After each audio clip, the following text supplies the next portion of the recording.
ልጁን ስጪው ቀይሬ ልጁን ስጪው አልፈልግም ነው አይሆንም እንዴ አይሆንም ጫውንስ ሩታ ጋር የምትመጡ ሰዎች ገደብና ለከት ይኑራችሁ እግዚአብሔርን አበዛችሁት እንዴ ምንድነው ቢያንስ ልጅቷ ስለ ህግ አታውቅም ነው ምንድነው አስተሳሰባችሁ ሲጀመር ህግ አንዲን ህፃን ልጅ ማለት ነው ከአንዲት ሴት ነጥቆ ለአባት ለመስጠት በጣም ብዙ ሊያያቸው የሚችሏቸው መስፈርቶች እንዳሉ መገንዘብ አለባችሁ ነው ዝም ብላችሁ መታችሁ ሰውንም ልጅቷንም ማጃጃል ነው የምትፈልጉት ሲጀመር እቺ ልጅ ስታለቅስ አጠገቧ ላይ ያላችሁ ሰዎች በሙሉ ደስተኛ እንደምትሆኑ ምናምን ነው እየተረዱ ያሉት ማለት ነው እና ይሄ ጭምልቅናችሁ ይብቃችሁ በቃ እቺ ልጅ ማለት ነው አይደለም ይሄን የያዘችውንና የታቀፈችውን ህፃን ልጅ ይቅርና እናንተ አሁን ላይ መታችሁ ልታስለቅሷት የምትሞክሩ ጅሎችን ጭምር የማስተዳደር አቅም ያላት ልጅ ናት እውነታውን እንነጋገር ከተባለ ማለት ነው ሁላችሁም እንትን ብላችሁ የምትንቀሳቀሱት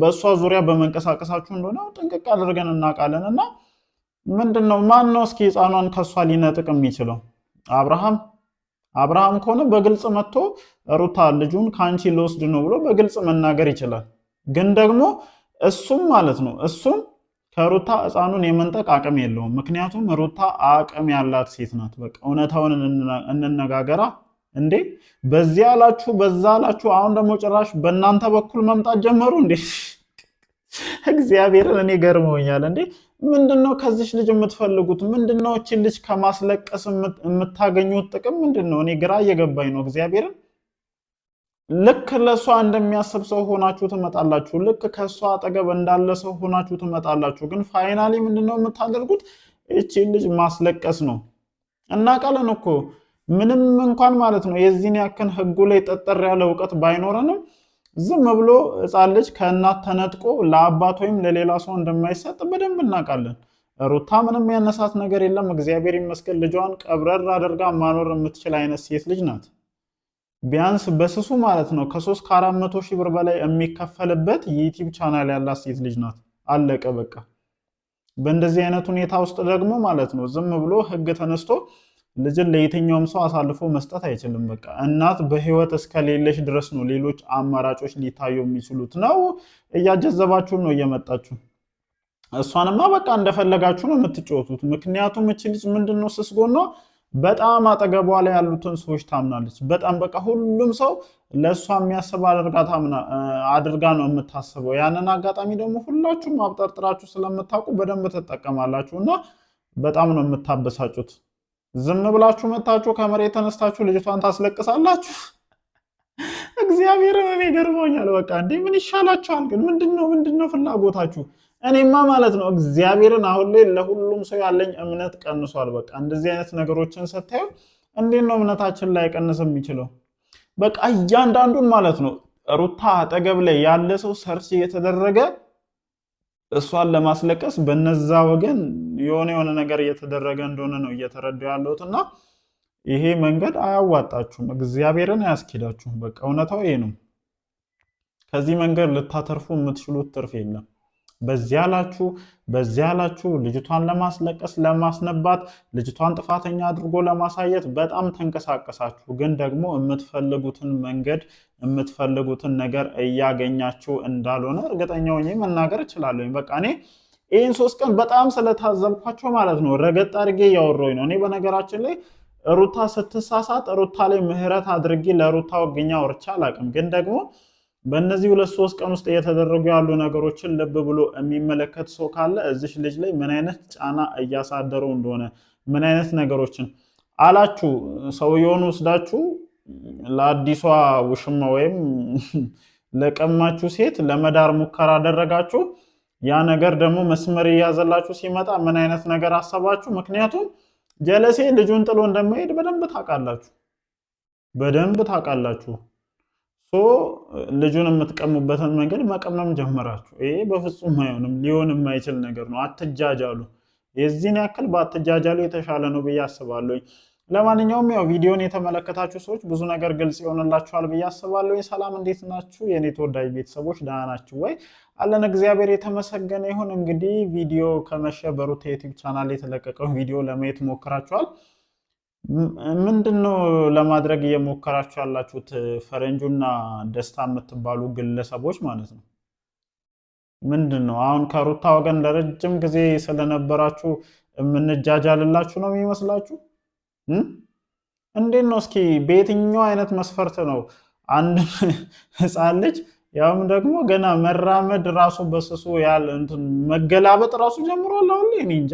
አረ በፍጹም ኖ ኖ ኖ ኖ። ይሄንን አሁን ህፃን ልጅ ከእናቱ ነጥቆ ማን ነው ሊወስድ የሚችለው? እስኪ የትኛው ህግ ነው? እስኪ እንዴ እናንተ እየተሳሰባችሁ እግዚአብሔርን የምታወሩትን ነገር ራሱ እየተጠነቀቃችሁ ማለት ነው። ምክንያቱም እያንዳንዱ ነገር ይተረጎማል፣ ይበረበራል፣ ይመረመራል እኛ ጋር ሲመጣ ማለት ነው። እና የምትናገሩትን ነገር እየተጠነቀቃችሁ ተናገሩ። ዝም ብላችሁ ከመሬት ተነስታችሁ መታችሁ የሰው ሰው ታስለቅሳላችሁ እንዴ? እንዴት ነው ልትቀማ የምትችለው? ቀምቶ ቢወስድ ራሱ ማለት ነው ሀገሪቱ ህግ ያለበት ሀገር ነው። ተፈልጎ ተበጥሮ እያንዳንዱ ነገር ተመርምሮ ለእናቱ የሚሰጥ አይነት ልጅ ነው ያላት ልጅቷ። ደግሞ እቺ ልጅ አይደለም የወለደችውን ልጅ አባቱን ራሱ የማስተዳደር አቅም አላት። እውነታውን እንነጋገር ከተባለ ማለት ይሄ ምንም ማንም የሚክደው ነገር አይደለም። ምክንያቱም ጀለሴ ያሸበረቀበት ማን ከመጣ በኋላ ነው? ሩታ ከመጣች በኋላ ነው። እናውቃለን እኮ እንዴ። አንድ ባንድ ወደ ኋላ እንሂድ እንዴ? ፋይል ይበርበር ይምጣ። እግዚአብሔርን አሁን ይሄንን ነገር ስንናገር ወደ ሌላ ነገር የምትተረጉሙ ሰዎች ምናምን አላችሁና እውነታውን ነው እዚህ ጋር የምናወራው። ስለዚህ ሁላችሁ ልጅቷን አጃጅላችሁ ተጨማሪ ደግሞ እዚህ ጋር የሚያየውን ተመልካች ለማጃጃል አትሞክሩ። እውነታው ይሄ ነው። ዝም ብሎ ያበደ አካል የለም። ይሄንን ምስኪን ህፃን ልጅ አንስቶ ማለት ነው ያውም ከተረገዘ ከተወለደ አራስ ቤት ከነበረበት አሁን እስካለበት ጊዜ እረፍት ያጣ ሰላምን የነሳችሁት ማለት ነው። እናንተ በዙሪያቸው የምትንፎለፎሉ ሰዎች ማለት ነው። የራሳችሁ ህይወት የላችሁም እንዴ? አንተ ደስታ የራስ ህይወት የለም? አንተ ፈረንጆ የራስ ህይወት የለም? ቡዜ ምናምን አንድ ባንድ ማለት ነው ስማችሁን እየጠራው ልንገራችሁ። የራሳችሁ ህይወት የላችሁም ወይ? ውጡ ከነዚህ ልጆች ህይወት በቃ ውጡ። አያገባችሁም። አብርሃም ኤርሜላን ያግባ አያገባችሁም። እቺ ልጅ ብቻዋን ተቀር አያገባችሁም። አይመለከታችሁም። ደህና ነገር እንደሚያደርግ ሰው በዙሪያቸው ትንፎለፎላላችሁ። እግዚአብሔርን እናንተማ ልክ ልካችሁ ሊነገራችሁ ይገባል። እኔ ፕሮግራም አድርጌ አቅጄ ምናምን ላይቭ ገብቼ ነው ረገጣ መጀመረው እናንተ ላይ ማለት ነው። ወይ ስርዓት ትይዛላችሁ እንዴ? እየመጡ ተራ በተራ ያስለቅሷታል። ትናንት አሁን ህልም አድርገው ሊያስለቅሷት ነበረ የመጡት ማለት ነው ሰብሰብ ብለው። እግዚአብሔርን እኔ ብዙ ነገር ስታደርጉላት ነበር። ይቅርታ አድርጉልኝና ማለት ነው ፈረንጁን ብትሆን በጣም ብዙ ነገር ስታደርግ ነበር። አንተ ምስኪን ልጅ ነህ። እኔ እርግጠኛ ሆኜ እናገራለሁ። በሆነ አይነት መንገድ አስፈራርተው ምናምን ሊሆን ይችላል። ዛሬ ስታደርግ የነበረው ሪያክሽንም በቃ ለእሷ ከማሰብ አንጻር እንደሆነ በደንብ ያስታውቅበታል። ግን ደስታን ደግሞ ላምነው አልቻልኩም።